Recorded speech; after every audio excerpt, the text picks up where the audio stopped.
25 mai 1995. C'est la journée où on apprenait que les Nordiques de Québec quittaient officiellement le Colisée Pepsi pour déménager du côté de Denver au Colorado. J'ai le regret de vous annoncer que les propriétaires se sont finalement résignés. Mine de rien, ça fait déjà 30 ans et c'est pourquoi j'ai décidé de demander à un amoureux du sport, des statistiques, des histoires reliées au sport, Marc Quinton, de nous faire son top 3 Nordique de Québec. Il y a un match qui ressort particulièrement.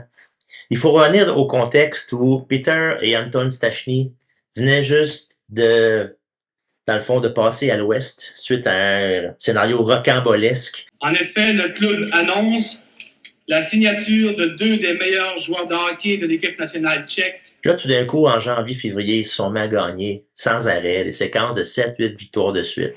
Hunter, Peter, il s'en va seul avec Léon, Là, il y a eu un soir à Vancouver. Peter, 3 buts, 3 passes. Anton, 3 buts, 3 passes.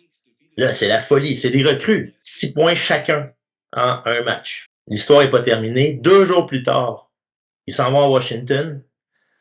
Victoire de 11-7. Peter Stachny, 4 buts, 4 passes.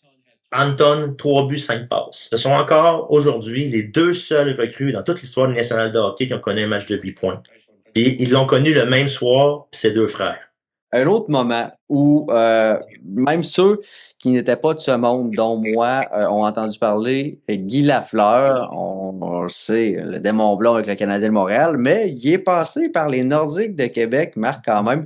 Parle-nous de ce moment-là. Il faut remonter à la retraite de Guy Lafleur qui a pris un petit peu contre son gré, je dirais. Vous dire comment est-ce que ma décision s'est prise. C'est pas pris uniquement ce matin ou hier. La conférence de presse, c'est un classique, là. Il était en larmes et tout. Il a pas joué pendant 4 ans.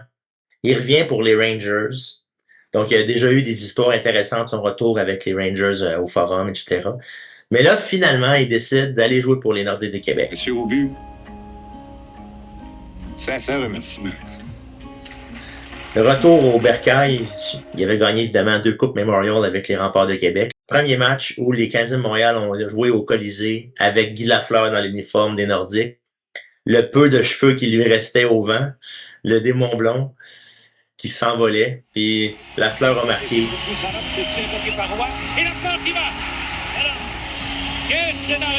Malheureusement, pour ceux qui avaient espoir de voir un jour une coupe à Québec, la meilleure saison des Nordiques, en saison régulière, ça a été leur dernière à Québec. Parle-nous de cette dernière saison-là.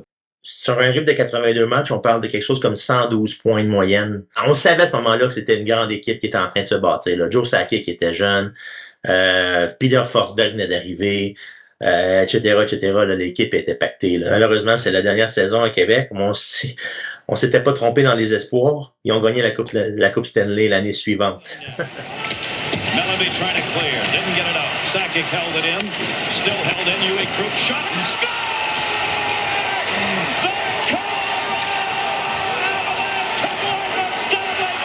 Je vous laisse vous imaginer à quel point l'histoire des Nordiques de Québec aurait pu être différente si l'équipe avait remporté cette coupe à Québec au lieu du Colorado. Pour ce qui est du Colisée Pepsi, quel est son avenir? L'administration de Bruno Marchand, le maire de Québec, l'a annoncé il y a quelques mois. Le désir, c'est de démolir l'amphithéâtre. Au profit de quel projet? Impossible de le savoir pour le moment.